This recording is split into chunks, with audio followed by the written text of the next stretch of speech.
G'day and welcome to Galley Chats. I'm Dean Harrison, your chef and host. This is a place where not only the food is cooked, but where the crew drop in, the conversations just roll. It's the heart of the boat and everyone's got a story, so grab a bite and let's get into it.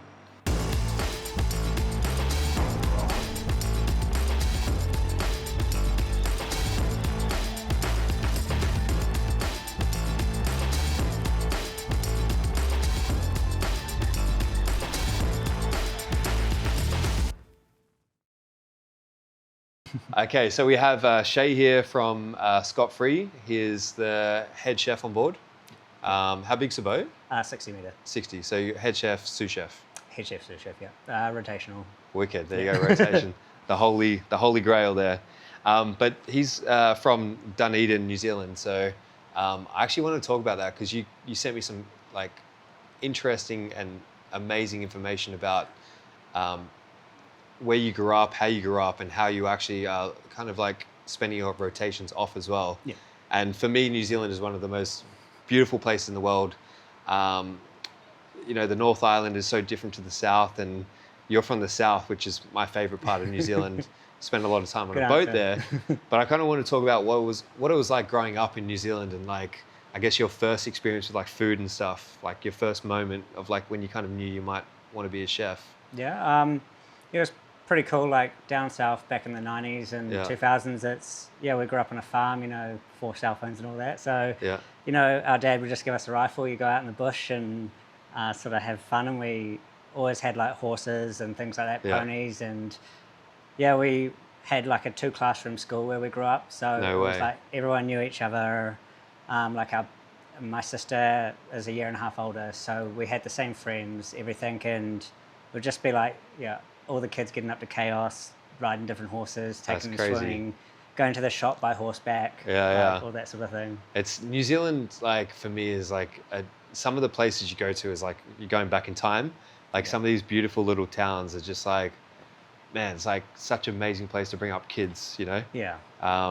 But yeah, like to grow up there, you're probably just riding around on your bikes and, you know, safe as anything. Very right? safe, yeah. Very safe. Like we lived near the beach too. Everyone would just be like surfing or riding horses. We had dirt bikes. Very country life, like New Zealand, like what you think. You know, like everyone's barefoot, running around, crazy. Yeah. It was pretty cool. Wicked. So then, like growing up on a farm as well, were you like animals and like food and stuff as well, or? Yeah, I mean, we had like a few cows and sheep, but mainly just horses. It was more just like a fun farm sort of thing. We backed onto like 10,000 acres of dock bush. Oh, wow. And so dock bush is what? Yeah, like, Department of Conservation. Yeah. So the government own like 30% of New Zealand. Wow. And so that's all free access. So anyone can go and walk all that land, and there's huts all over New Zealand. You can go stay for free. No way. And walking tracks, so you can pretty much walk the South Island through dockland. That's insane. Yeah. What, so do you kind of book those little huts on the? You can just turn up. Yeah, just rock up. Yeah, they just rock up, and then they have like dock workers that sort of keep it all. And fuck, that's so cool. Yeah. That's wicked. So and then so you grew up there in Dunedin. Yeah. To your how old? Like until 17. 17. Yeah. And then you took a big leap and went traveling. Yeah, and went to Brisbane. Went to Australia. So Australia is obviously quite a bit bigger than New Zealand, and a lot of Kiwis go there for like better opportunities, I guess, better pay. Yeah, it's the next step. Yeah, especially back like early 2000s, there wasn't heaps of jobs going. Not a lot of opportunities, and Dunedin there's only 150 to 100,000 people, and it's mainly the biggest like university in New Zealand. So it's all students. Like it was, for me, school wasn't really my thing, and I just needed to get away. I was the same. So what was why, like, to have the courage to like go there as a 17-year-old is like quite a lot. But your sister was there, right? No, just me. It was just you? Yeah, I didn't know anyone really. My cousin lived like an hour away or so. But I was bored. Like I thought I was older than I was. It's ballsy though, yeah, I guess. I mean, but most 17-year-olds think they're a bit older than they are. Yeah. And you want to be an adult. And then I just moved over, couldn't really afford to get a bond, or I wasn't old enough to sign a lease. So I lived in a backpackers on like a fake ID. which was an experience in Brisbane? itself. Yeah. In Brisbane, yeah. In like Fortitude Valley. Oh wow. Yeah. So that was an experience in itself. I bet, yeah. It's a bit dodgy there. Yeah. Yeah. I'm sure you found out, but Yeah. you weren't really in the cook like chef restaurant industry. You started as like a door-to-door salesman, or yeah, like what? selling like power, like electricity.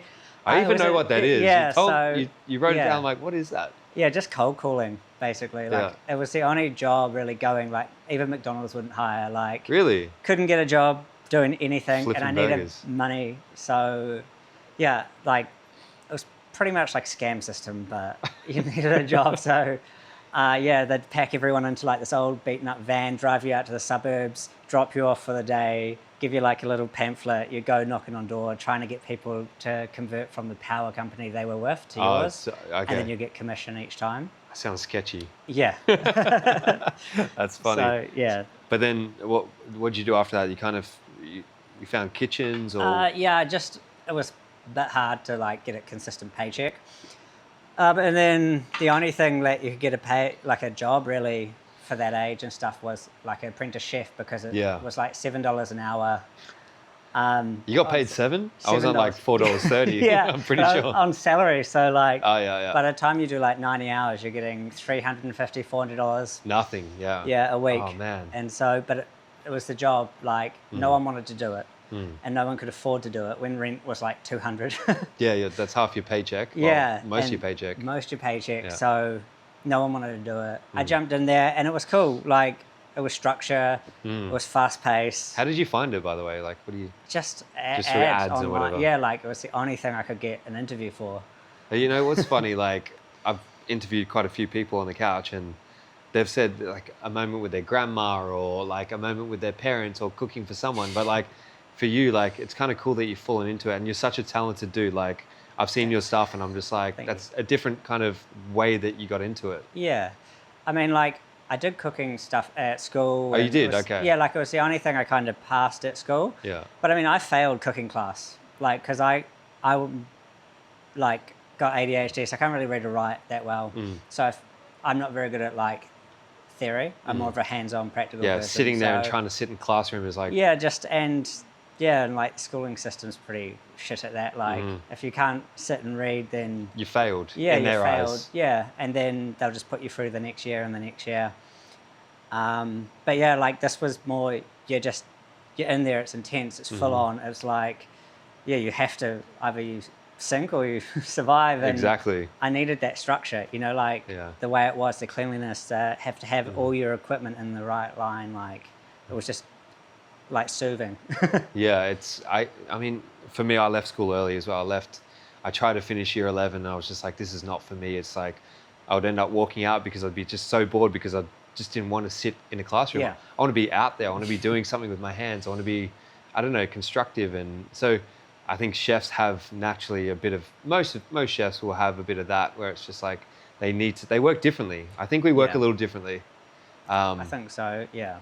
So that's why you kind of thrived there, I guess. But what was that? Do you remember what that was like when you first walked into that kitchen? Because it's fine dining, right? It was crazy. We were sleeping under tables. Like, no way. We were, what, at the restaurant? Yeah, if we got a break, like, we'd have like an hour, and we'd just like hour or 2 hours, and we'd nap under the benches. And then the chef that at the first restaurant I was with, he went to open another one, and he took me with him. And I was living on the floor above the restaurant, so it didn't have lights or anything, no power up the top. You have a bed? Like, I had like an old mattress on the floor, no sheets or anything. What? That's so and I couldn't sketchy. afford anything. Yeah. And like the changing room for like the staff was out like in the living room, and then like I just had like the wee room there, and then I'd start at like 6 a.m, finish at like midnight, go upstairs, sleep for a little bit. I was about to say, look, it sounds shit with no sheets and all that stuff, but at least it's a small commute. Yeah. You know, like you're doing long notice hours at like that that. age, like Yeah. It's a time to do that kind of stuff. But yeah.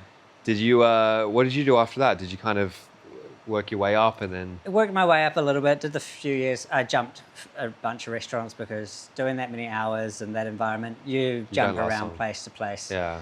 Trying to find the right fit one that don't scream at you or treat you like shit. Like, yeah. And it's quite that environment back then. Yeah. Like, Did you? How old are you? Sorry. 32. 32. Okay, so we kind of, I guess we might have been in that era. Yeah. At a similar time. 36. So. Yeah. Yeah, the like old school cooking. Yeah, old school, getting choked out and burnt and stuff like that. Like, can you talk about some of those things? Yeah, I mean, we'd have frying pans thrown across at us if things weren't right. If things were like gnocchi wasn't seared right, like you'd just throw the frying pan at the chef or stuff like that. And then when I moved into Michelin, it was more like that heavier, like you just hear duck and you'd hear like something come across the kitchen or a chef run towards you with a knife or pastry chefs getting heads slammed in the walk-in fridge. It was nuts, man. It was like it was a wild west out there. And one of the places they put like razor blades behind the dockets, like, and then they put their sharpies up there, so they'd know who was stealing from them. What? Mm. Okay, you had it worse than me. That's insane. Yeah, but like, I won't say the place, but no, don't have to say the place, but it was one of those places. If you had it on your CV, you could get a 2-star job anywhere. It's kind of messed up though. Yeah, so you just would work there like. Fuck, that's insane. Jeez. Was this in Australia? This was in the UK now. Oh, in the UK, okay. Yeah, it was a little bit worse there, I think. Yeah, in those restaurants. I mean, I jumped over there when I was probably like 2021. Yeah. And the first one was like 3 Rosette, which is just about a star equivalent. Equivalent to, yeah. Yeah, and they were real cool. That was like really chill, like big teams, so there wasn't as much pressure. I was used to like a few of us working like really hard. And the accommodation was better. Oh. Yeah, the UK have quite good staff accommodation. So yeah, that was easier. And then I was there for a year or two. And then I went back home just because it's been a full-on few years by that point. Yeah, I think I find myself taking a rest because it's just so intense for so long that like you burn out. Yeah, you completely burn out. It's a hot topic within this industry, whether it's restaurants or yachting or whatever. And it only takes like a year and then you need a break. Yeah, because it just like all of a sudden you get to the end, you're like, what happened? Yeah, it's all blur. It's all a bit of a blur. So you went back home, rested up. Yeah, and reconnected with I ended up getting a job from one of Phil Howard from the Square, one of his sous chefs. Sick, yeah. So he was a Kiwi bloke, opened a bistro restaurant, and then I ended up being his sous chef for a bit, for like a year or so, which was intense. It was just like he ran it like the Square. It was like. And you're sous chef now, so it's like. Yeah, sous chef now, so more responsibility, more creativity. Still like more like bistro pub though, but with the same standards and all of that. And then. Again, burnt out. Where was that? Dunedin. Dunedin, okay. Yeah, and then burnt out, wanted to do my own thing. Food truck. Yeah. I want to hear about this because a lot of chefs, I wanted to have a food truck at some stage of my life, but I want to hear from your experience, maybe. Yeah, I mean. What happened? Every chef, like, the movie Chef came out and food trucks, it seems awesome. But I was 23 at the time, which is pretty young. To be doing your own thing, running your own business. Yeah, that's super young. No idea what I was doing. You started young, so taxes. No idea about taxes and this and setting everything up and making a paycheck and what I was going to cook or going from more fine dining to making fucking sandwiches and burgers. What was the food truck? Was it? It was like ciabatta, pork belly ciabattas and more street food. Yeah. Brioche donuts, just good, nice, fresh, everything made fresh. But that was a lot of work. And then people down south, they want hot dogs. They want, they don't want that. Yeah, it's a little too fancy. You're not, you've got the ego, so you're not cooking the food that they want. You're cooking the food you want to cook, even though it's not paying the bills. Yeah. And then, It's the same with yachting. I say this to chefs all the time. It's like, you got to kind of leave the ego at the door and be like, read the room, read the audience. Yeah, definitely. Same with your guests on the yacht or whether it's your the locals in Dunedin. Yeah, no, 100%. Like I've got guests that just want super simple food, like don't want any of the fine dining, they don't want any garnish. Yeah. And you got to do it. That pays the bills. You got to suck it up and be like, but just do it well. I was talking to Neil, we just had on before. It's just like he got the best ingredients. It was a sandwich, whatever it was, but he baked his own sourdough. He got the best of this. He put truffle on it, whatever. That's very much it. Like I have a rule on the boat. Like we don't really buy anything. So everything, we'll offer maybe 6 or 7 breads, but we'll make everything, and a lot daily. Now, like hot sauces, relishes, every single thing we make. Really? Yeah. And then we run like 25 petit fours on a all-day sweets menu, then a snacks menu, then everything else on top of like lunch, breakfast, dinner. Jesus.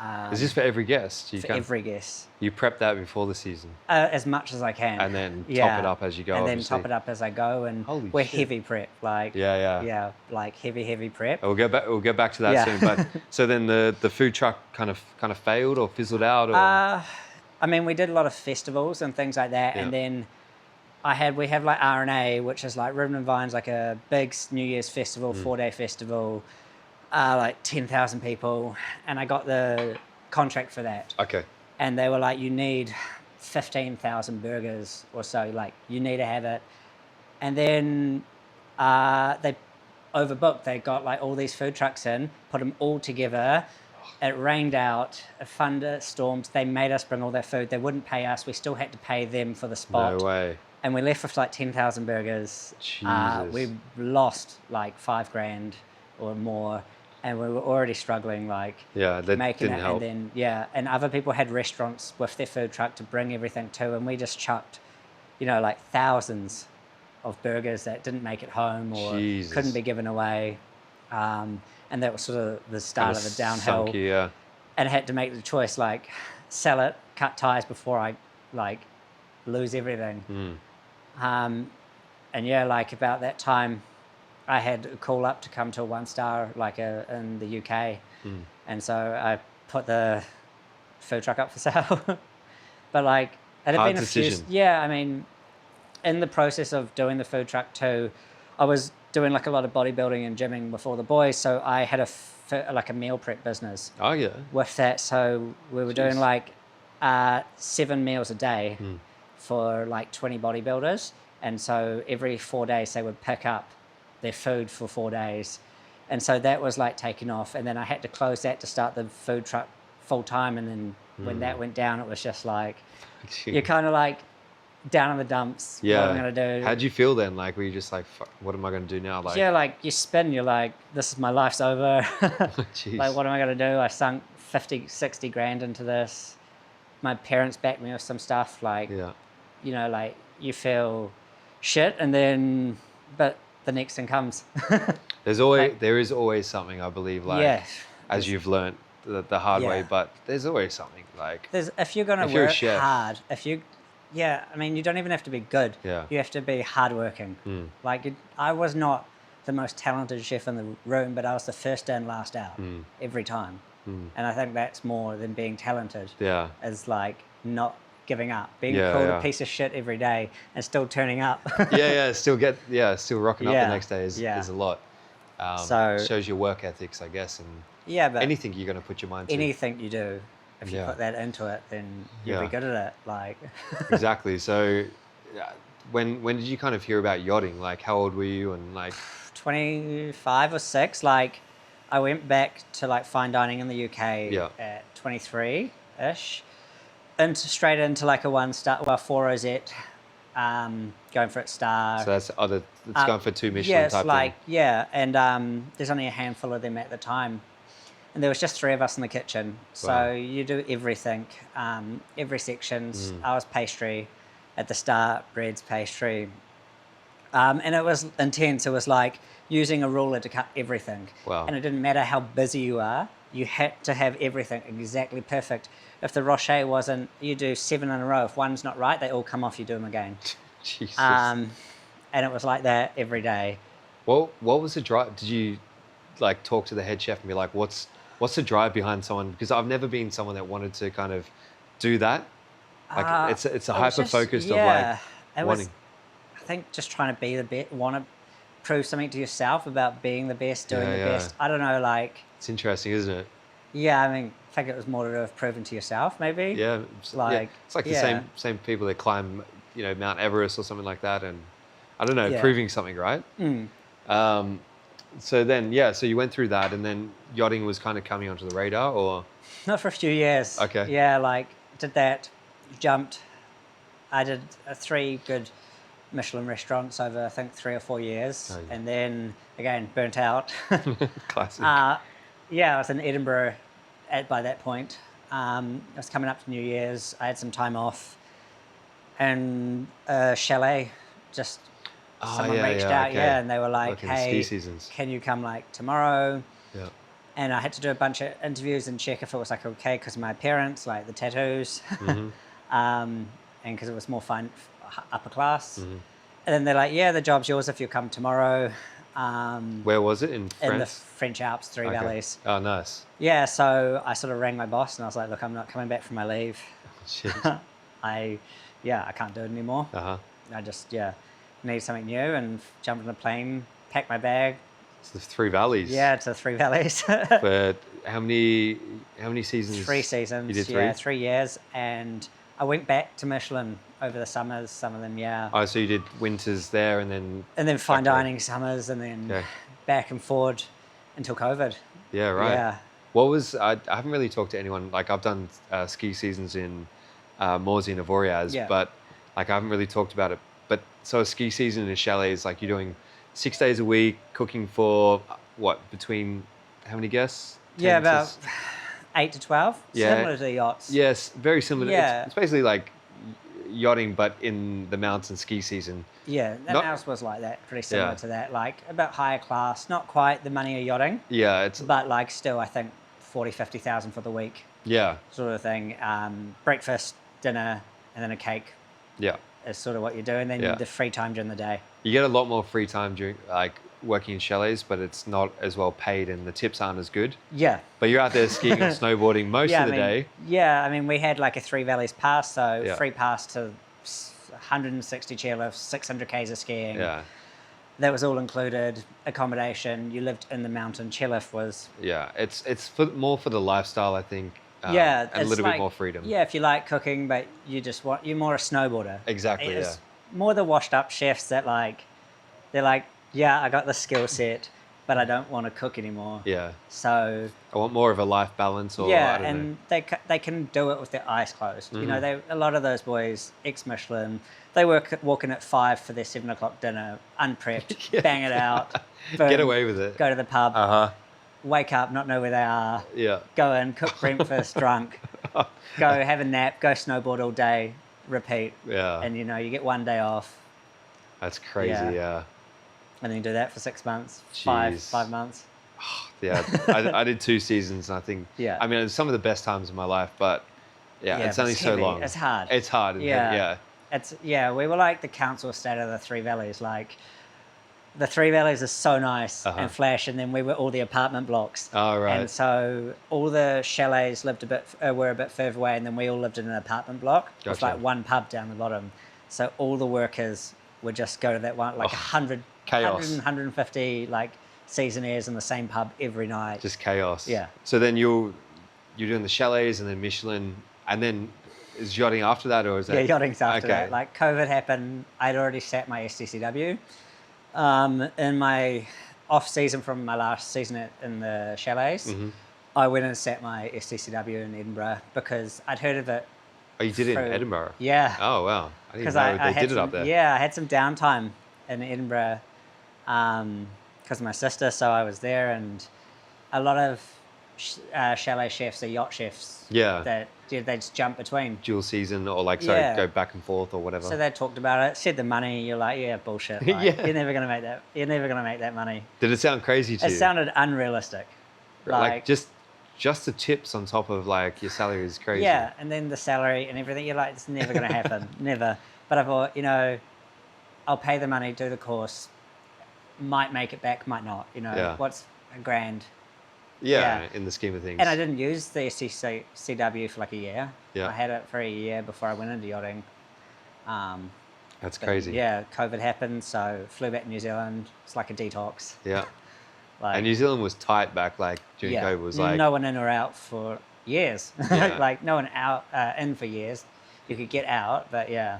Yeah, that was wild times over that side of the world. Very strict. Yeah. So then, did you get how did you kind of find your first job? Well, I went back. There was no jobs for chefs, so it didn't work for a few months. But stayed home. It was my first time being on the benefit, but like you're on the dole. Had to, like you had no choice. Yeah, like there were no restaurants open. Yeah. No, there was no jobs. Had to adapt and do whatever. Had to. So I was on the dole for like a couple months, driving myself insane. Just bored. Just bored, like just really bored.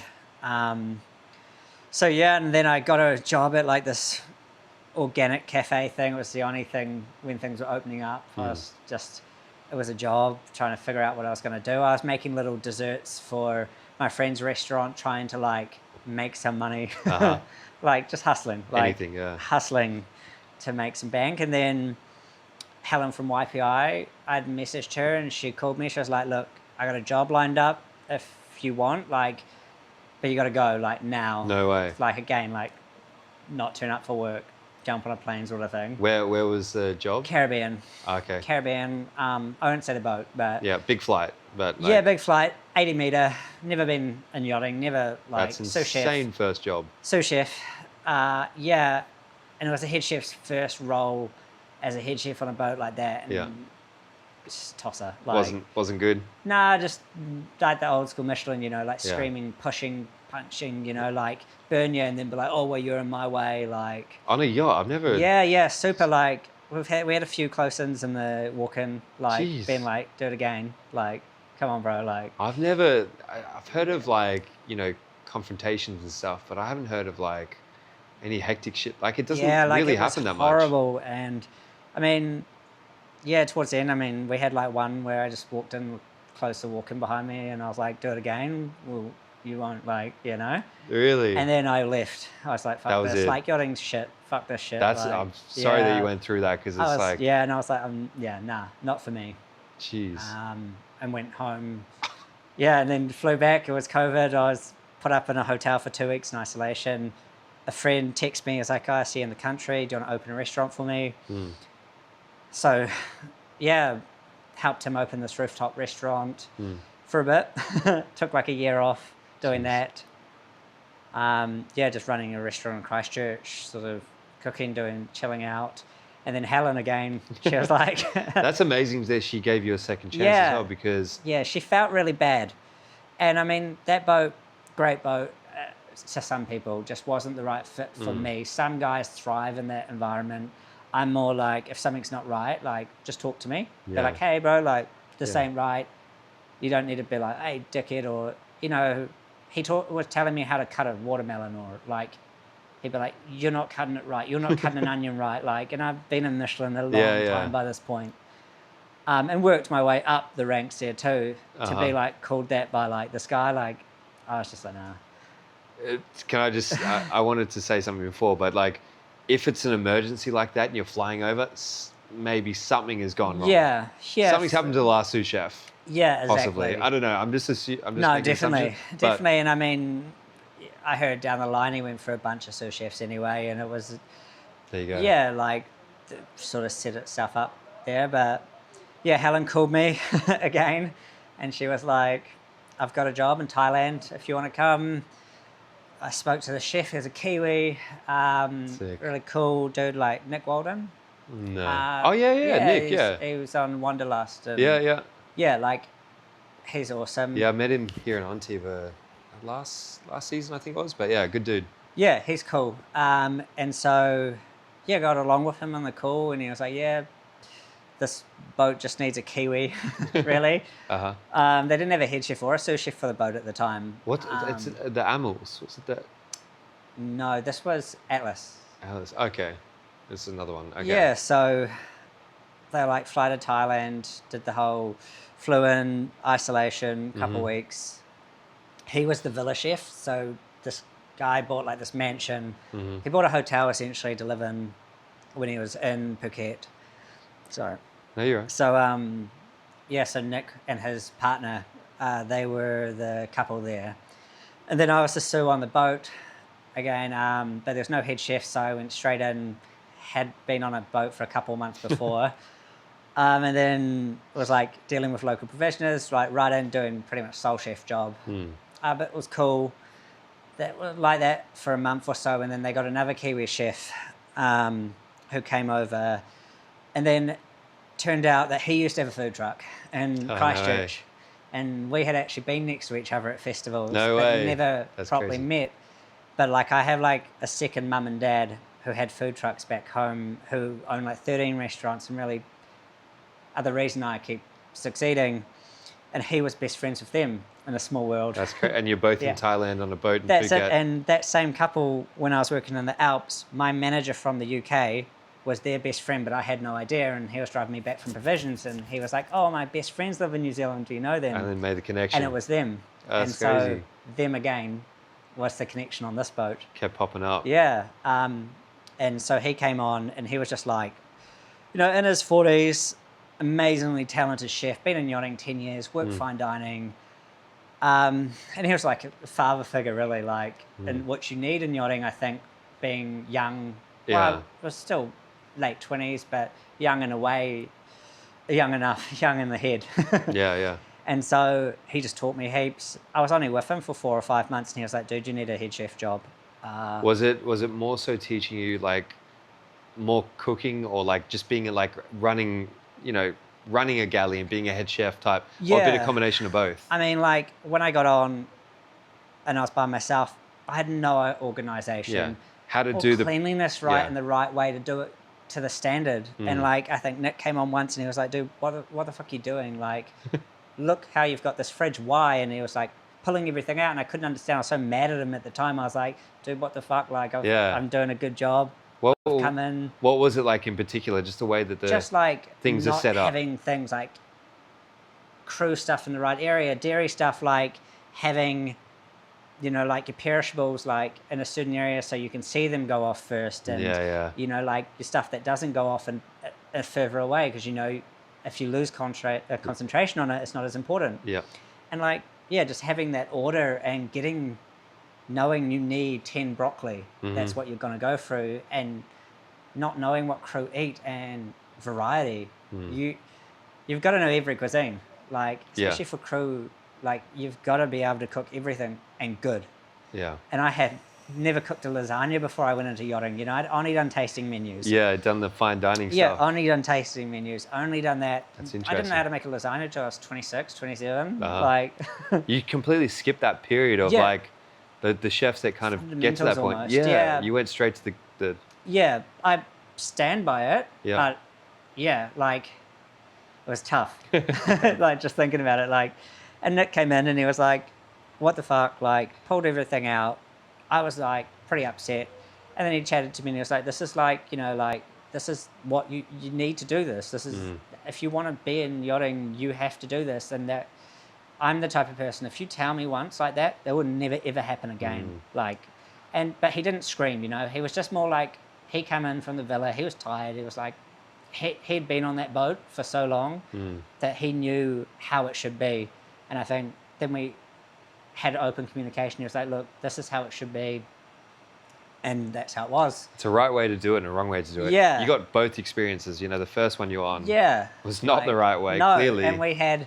And the thing is, we had the nicest galley, brand new boat, newly launched, that 80 meter, biggest galley ever. We had like 3 walk-in fridges, you know, like everything you could want, 2 walk-in freezers, everything.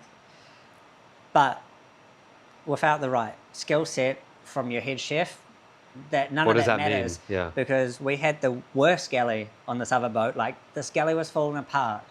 I mean, you open the oven, the sprinkler was above it. You'd try not to set the sprinkler off. Oh, Jesus. But with good chefs, you know, it was easier. Yeah. Like, I think it's just having that good leadership, and leadership's so important. Like in yachting. It is, yeah. It's super important, and like to have someone to learn like you did. Now you're succeeding on, you know. Yeah. Kind of, yeah. No, you are from an outside perspective. For me, you are. Yeah, it's hard to see that too. Like, in a very short period of time as well. Yeah, I think it's only been 3.5 years. It's nothing. You're head chef on a 6-meter charter boat. And I've been there for 3 years. Yeah. You move quite quickly. Yeah, so I was on that 55 meter for 6 months or 5 months, Thailand, Maldives with Morgan, and he like had me doing guest food, which I'd done a little bit, and this goes back to the other boat, sorry. No, you're good. The first one, you know, when I was sous chef, he then because the owners were liveaboard at the time because of COVID, he started taking 2 days off and going and being ashore in this villa we had. So I'd cook for the boss, and then the boss would start being like, oh, I noticed when Shay's cooking. And that caused a whole new issue because he'd be like, oh, I can tell when Shay's plating. Liked your style. style. The plating or stuff. And it'll be things like, oh, the missus never has second portions and stuff like that. And then it just made things worse. Oh, and because I was rubbish then, though, like from where I am now to then. You think back, but still, like, I mean, they liked it, so. Yeah, and then, so that was another thing that made it hard because like, you've never been on a yacht, then you're also cooking for these billionaires. And I mean, he was billionaire. So that, it was tough. And then going on to this boat in Thailand, it was more doing guest food, but having a hand and being told how to do it right and match his style and not so the guests don't know. Yeah. Like, that's interesting. Did that take you like a little bit to kind of step back and like just the ego thing as well as like wanting to? Ego's the biggest part of yachting. Like, you got to swallow it. Yeah, you have to. Yeah, it's massive. And being a chef, like but I can go on about that. It's lots to talk about there. But I want to kind of jump forward to the boat that you're on now. Yeah. So you've been on there for how long? 3 years, just about. Yeah. So 60-meter boat is like a really it's right at the I call it like the 1 star. Yeah, like, okay. Because 1 star is like proper cooking. Like everyone is digging in. 2 star, you've got a bit more help. Like in a 2-star kitchen, it's a bit more flow because you have structure, you got more crew. And 3 star, where's the 2-star? Like on the yacht scale? 2 stars like 75. Yeah. 85, 90. Yeah. And then like 3 stars like 90 and above. You got 3 to 5 chefs. Yeah. Like digging in got there. 2 or 3 doing guest food. Yeah. That I call that 3-star because you go to a 3-star, there's 20 stages working for free. Yeah. Like, and that, so I always, I guess because of my training, I put things in 1, 2 or 3-star in my head. Oh, and I call 60-meter like a 1-star. Yeah. It's still proper cooking. Interesting. So before that, they don't have any stars. The 50, well, 40. No, they do. I get it. No, I get it. Yeah, that's cool. Like 60-meter, I think, is that's when it starts getting serious in yachting. And because that's when you bring on normally a second chef. And exactly. Expectations should be more. Should be, because you got those 2 chefs now, and it's like great soul chefs. I know, like one of the best chefs I know is the soul chef. Like there's some really good ones, but they're limited on what they can do. Yeah, there's only so many hours in a day. They're cooking for crew too, and they have to match what they're doing and how they clean and how they do this. It's wild, yeah. Yeah, like I did a soul chef season on a sail yacht because when I was in Thailand, my mate was like, "Look, you need to do your own thing." I got a message about this job for a sail yacht. I don't want to do it. I think you should do it. And he called the captain. He was like, I got a guy for you. 55. Okay, it's a decent size. 120-year-old, oldest charter sail yacht in the world. Jeez. Sail yacht crew, like, riff-raff. Yeah, like barefoot. Yeah. Barefoot it's nation. Different type of crew. Yeah, barefoot nation, and I'm like Michelin, fine dining, structure, like it was. That would not be the boat for you. First mid-season, 6 or 10 charters, boss trips, like soul chef with half the crew Filipino or more. So there's a clique. And then everyone, captain being there 20 years, one of the Filipinos 30 years. Wow. The rest of them 10 years. And just did not fit in. It's tough to integrate when the crew have been there for so long. It's just like everyone's got their groups, everyone's got their little cliques. They were sailors. Like they wanted to go back to their family one day, which was like a 2-day sail, and they're like, okay, there's a storm, we want to go back. All in vote, say aye, whatever. What, so the crew? Yeah. So they took the boat through this storm, like what? Tall mainsail, like waves coming over the whole boat. You couldn't get out of your bed for like 2 days. And they loved it. And I'm like... Yeah, but... Yeah, I stood up one day, got out of bed, opened the door, slid, and the captain caught me, like, to stop me from going into the wall. Like that. No gimbal on the stove. So the owner wanted lunch while we're sailing. Oh, you had the owners on as well? Okay. Not then, but he would want to eat while we're sailing. No gimbal. Like... Look, I think I worked on a couple of sail yachts, but I worked on a racing sloop, and like it attracts a certain kind of crew on sail yachts, right? Yeah. And a certain type of chef, so a chef that wants to more so explore and adventure and sail, and don't have to wear shoes in the galley and stuff like that. But if you want more structure, you move to a motor yacht, and that's it. And I mean, I was to cook breakfast for the crew every day too, as well as being sole chef and charter. And the crew wanted the guest food, so they wanted like guest quality food for them as well as the guests in this little tiny galley, like tiny, like smaller than your apartment kitchen. One little oven. Usually the expectations of the crew, they're like, no, you're sole chef busy. No. Like, so these guys were like, give me and I had a guy do dishes and stuff for me, but that only does so much. That only does so much. Like when they're wanting like a breakfast special for the crew every day. So like, and I mean like not just scrambled eggs and some fruit. They're wanting like eggs benny, but like a Australian cafe style. So like it's got like 5 or 6 things. What? And they're wanting that every day. No, that's insane. On trip, like. That captain's been there for too long. And it just didn't go down well, like you just end up, you going to the pub, getting pissed. Yeah. Like not a bit of a spiral. Yeah. And then I think, I was just about to finish the season. I'm like, no, I can't do this. And he was like, all good. Like, sweet, no problem. Get someone in. And then I was all good to do a boss trip. And then boss was about to hop on, and this other chef turned up, and he was like, oh, yeah, he's going to cook. You're not. You're off. Oh, he just kicked you off? Yeah, kicked me off. And he's like, can you sort yourself an apartment? Like, your flights are in like 2 days. And I was like, no, you can put me up.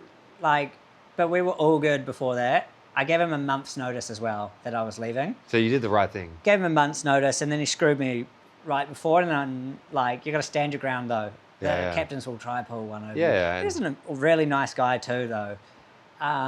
It sucks how it can turn like that. Yeah, like, and then he said to me, because the owner was Italian, and I don't do, like, I do my best, but I don't know that food.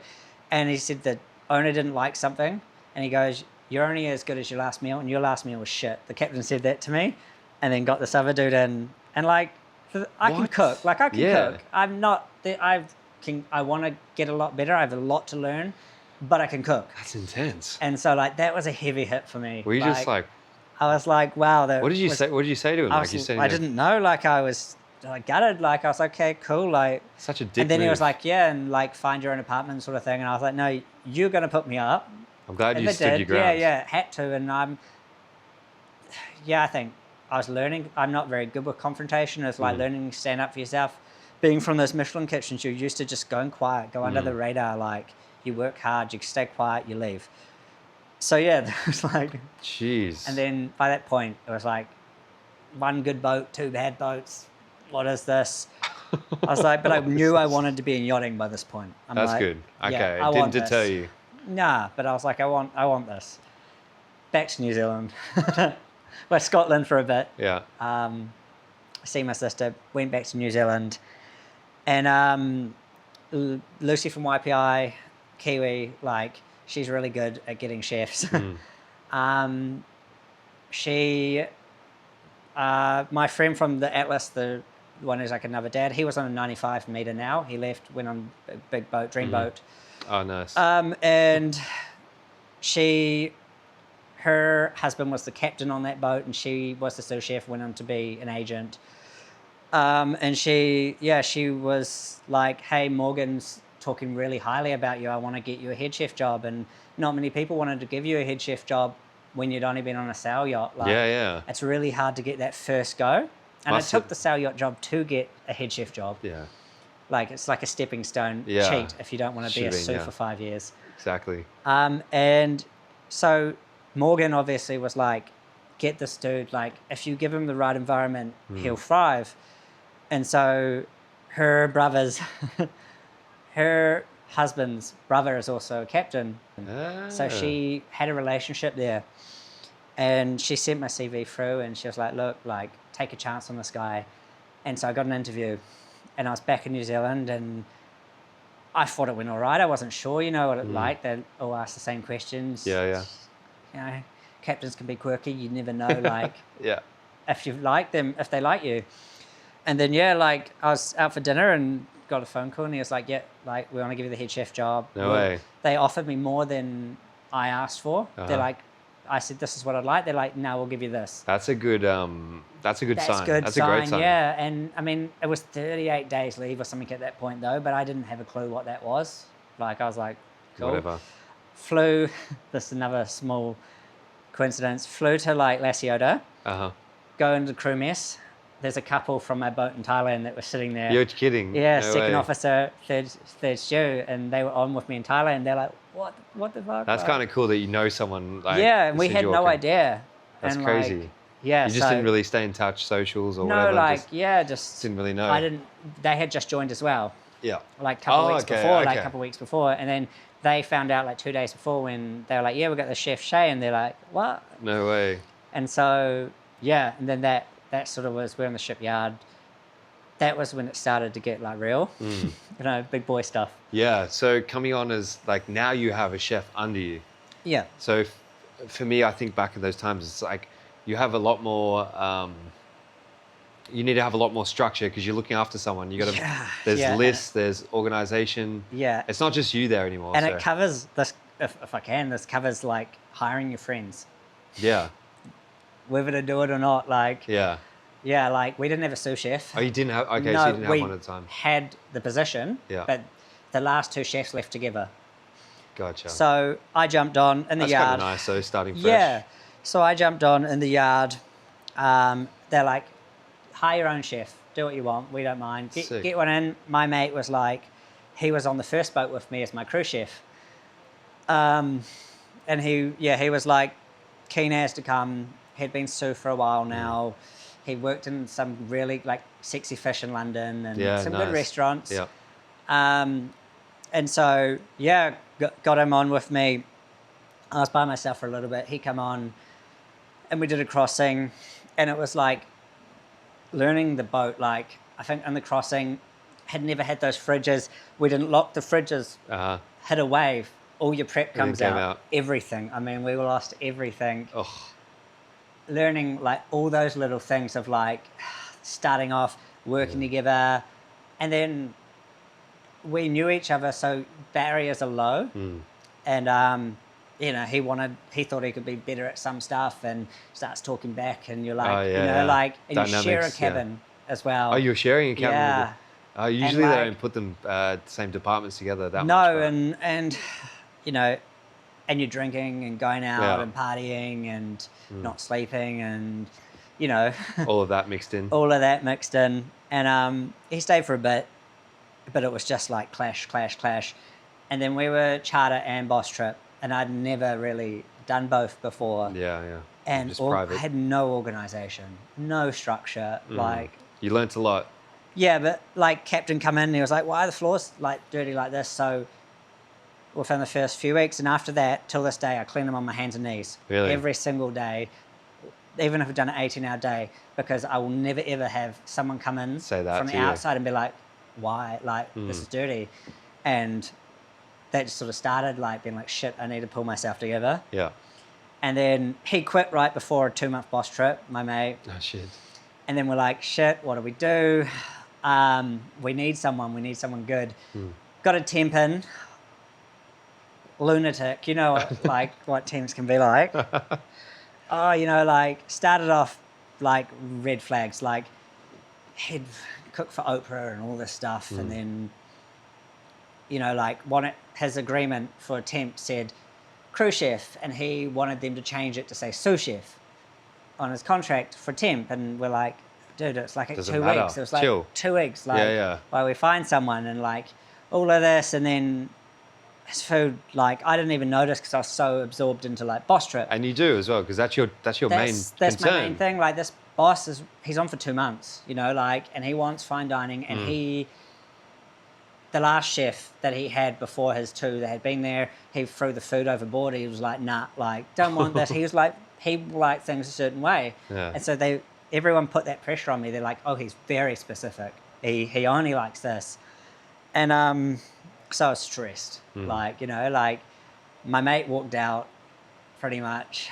I had this lunatic, like he'd go to the gym in a chef uniform and, you know, like Jesus, like that, like just like, what are you doing? Yeah, and then yeah. crew, I didn't know until after, crew were like eating noodles every day because they couldn't eat the because they food. couldn't eat the food. And so I just went to the captain. I was like, I'm gonna do this by myself. I'm like, I can't, like, let's get him off. And he was like, okay, cool. So we just kicked him off, got him off. That's an insane thought. Thinking you're going to this massive boss trip, and you'd rather do it by yourself. Trip at this point. On this massive boss trip, and you'd rather do it by yourself than have this dude, you know. Yeah. So. Making it worse, I guess. So yeah, we're like, sorry, dude. Like, yeah, like I can't have you here. It's just causing too much stress for me. So we got him off. Dishwasher broke in the Caribbean. Didn't know any provisioners. Oh, jeez. New to charter, big boat. Like, oh my God, I'm going to fuck up my shot. This is my shot. No one's going to take a chance on a chef who's never really done it before. And they've kind of, taken a Lucy chance. from Waipai was like, put you out there and like. And people put their name out to look after me, you know, stressful. like, and you want to do a good job and everything keeps like turning and you're like, shit, like, what do I do? And Morgan's like, dude, get a female head sous chef. He's like, I promise you. Good dynamics. He's like, I say these that. female sous chefs, he's like, that's what you want. Like, and I was like, okay, I went to captain. We didn't have the space cabins, so we split the couple up. Oh, shit. We're like, sorry, look, Brutal. like, We got Shay needs a sous. Like, that comes first. Uh-huh. Like, I have a rule. We don't buy anything for crew. We make the bread, the sauces, Really? everything. What, hot dog buns, burger buns? Everything. No way. That we don't buy a thing in. My sous chefs have to make it. And I had an agreement with them when I hired them, and I say, look, I don't care about you helping me. I can do my job. I don't want to think about the crew. You're here to make them happy. That is your job. I don't, because my mate that was working for me was like, you know, fuck this. They don't deserve my food. They don't, you know, like what they get like. And I'm like, dude, like, no, impress them. Like, show them how good you are.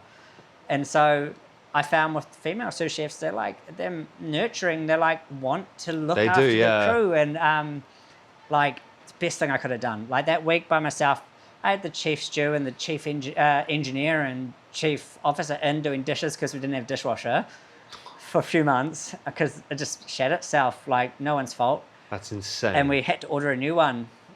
So no sous chef, no dishwasher, boss trip, 17 crew, 16, 17 because we had like masseuses and stuff. Jesus. I think 6 or 7 guests. Eating on a lot because not a lot of restaurants in Caribbean. Yeah. So it was like knowing, but there was this sous that I really wanted. And as soon as I called her, you know, we spoke for like an hour. You know, I sat, as you do, like, it's like you work 15 hours, you're sitting on the floor making a phone call. Like you're on the floor in the dark making a phone call to some sous chef, like not trying to sound desperate. Yeah, you know? but... And she was just like ripping into me on the phone in a good way. Like she's Safa and she's like, oh, I hope you don't mind. We're going to kick your ass in rugby. And like already broke barriers down, which is really important. And so I hired her. I like, look, I'll work by myself to get her. So it was like a week or two till she was available. So I was like to the captain, I was like, look, I'd rather get this one and hustle by myself. And we did.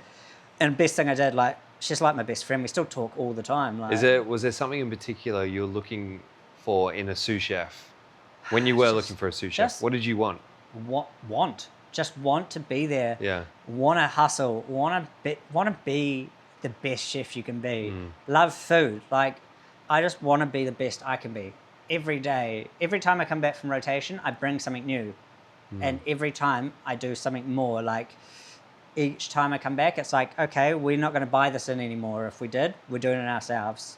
So I want that attitude from the sous, and we got her on. And like, you know, it's hard too having a female sous because you don't want them to feel, you know, I probably offend some people, but men in yachting, chefs, assholes. Generally, yeah. They make comments, they hit on them, they're sexist, they're like, make them feel uncomfortable. It's really important to me that was not like that.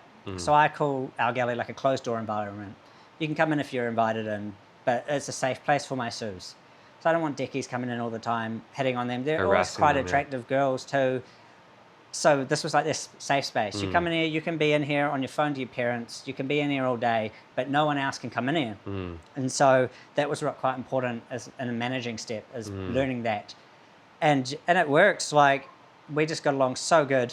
She would, right from when she joined, run downstairs every time I needed something without asking. First day, pulled everything out, cleaned all the cupboards for me without asking. Like, that's what you want in a sous chef. Yeah, like don't need to taking tell your it. own initiatives Yeah, is like a big thing. initiative is huge. Like, you're taken away for the guests and planning and organizing and pulled away for HOD meetings. Like, you need someone there that can last just minute and this and that. And I can teach you skills, but I can't teach you love.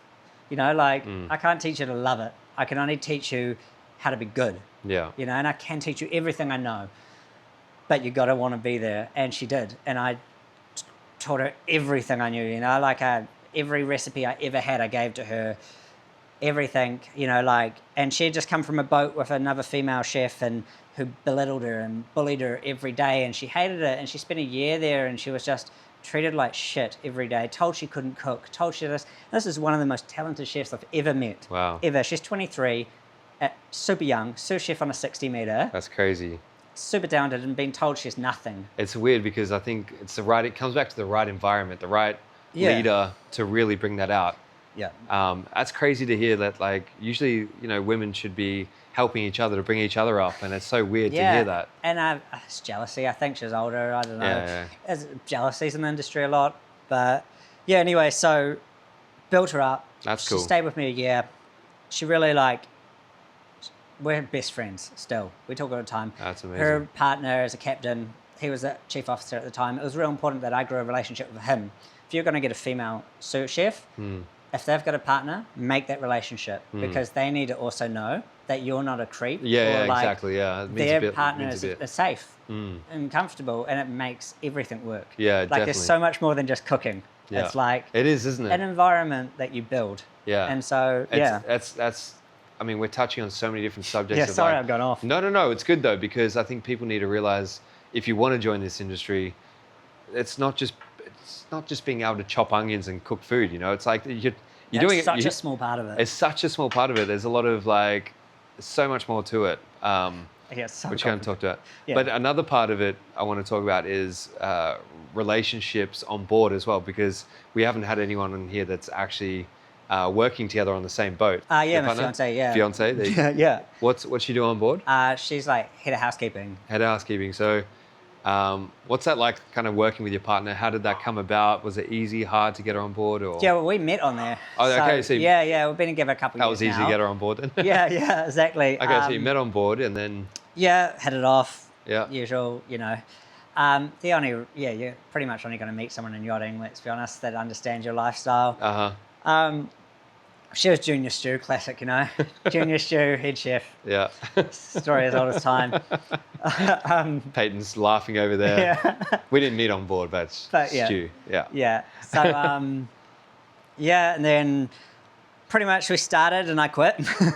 Oh, okay, and then. Yeah, and that's then when you left. I left. We kept dating. I went on to something else for a little bit. Wasn't for me. Too big. Left that after my rotation, and they rang me like, yeah, we've gone through 3 or 4 chefs. Can you please come back? We've got rotation. Please, can you come back for like a trial, like to help us out, because the chef literally walked out. And my partner was on the boat, so I was like, yeah, of course, I'll come for a couple of weeks. I knew the captain, very good friend of mine. You know, like I go see him all the time in New Zealand. So I came back, and then me and Sim started working together properly then. Nice. Which, it's adjustment, but yeah. I was just going to talk about knowing your worth as well, as like you walked away when you're, you know, maybe a little bit burnt out, tired, because you only had the 38 days. Yeah. But that's happened to me a lot, where I'm just like, no, I'm not taking this job because I want rotation. I need rotation. Yeah. Well, I mean, at that point though, I had gone up to like 100 days. They did improve my leave over the time. They did, okay. But we were being charter and boss trip for like 9 months of the year. Yeah. So we were busy, and other HDs were on rotation. So I don't know, I just felt like, it's not fair. And I'm going to go get it then. And I got along with the boss I do get along with him amazing, really good relationship with him and the captains, and that's why I went back. Yeah. Nice. Nice. So I had a bunch of other questions to ask you, but I think we just had great chats. Yeah. We're kind of running out of time. Yeah, but no problem. I wanted to chat to you. You have just quickly on the test kitchen. Is that to do like something else later? You got that test kitchen for a reason back in New Zealand? No, it's just all the equipment at my house and stuff. Just to play around? Play around with and get better, and just trying to come back to work every time better. Yeah. And learn and get better and improve and keep like succeeding. Yeah. And you just got to keep learning if you want to be good. No, for sure. And everyone does that in different ways. You know, they go for stages, they go for courses, they eat at restaurants, and I just did a stage recently, and it's important. Like, oh, where was that? It was called Le Petit Lion. It's in Saint Leon. It's a 1-star in France. Kiwi chef. He's got a 3 hat in New Zealand, a 2 or 3. And then just went and hung out with him for 2 weeks. Like, a great way. Like, would you recommend chefs to do that? I think it's great. I mean, he put me on sauce, he put me on larder. I was on every section. I was doing test kitchens with him, putting dishes on, and like he'd be like, "Yeah, just do whatever you want." Like, no way. That's so straight that's in. Cool. Like, I was his it felt like his right hand for like 2 weeks. Like, whenever with him, we did a bunch of different stuff, and it was really cool. Like, wicked. Every section, yeah. Nice. So then, I mean, you've been in the industry for only like, you know, a small amount of time, but you've climbed the ladder quite quickly. Yep. Would you give any like what kind of message would you send to someone that's wanting to get in the industry and like kind of done what you've done? Because you got beaten down and went home and then tried again and gone home. Don't give up. Like, don't give up. Yeah. But do the hard yards. Like, if you're in a restaurant right now and it's a good one and you're like, fuck this, like, I can't do this. You can, and when you leave, you'll be like, holy, that was like the best thing I've ever done. It feels like shit in the moment, but it's the best thing you do, and you get a good foundation of restaurants. I know a lot of yacht chefs go, fuck Michelin, fuck this, but you know what? It teaches you cleanliness, it teaches you timing, it teaches you organization. You know, some go, oh, Michelin chefs can't poach an egg, can't do this. You know, they might not be able to, but they'll be faster, more efficient, and cleaner than any of them. And I can promise you that, because we'd have chefs like poke our fingers into cling film every night if there was even a wrinkle in our cling film on our containers. It's like the army. And so do that. Do a couple years. You'll still be super young. Leave that, have a break, and then, like, get into it and just don't give up.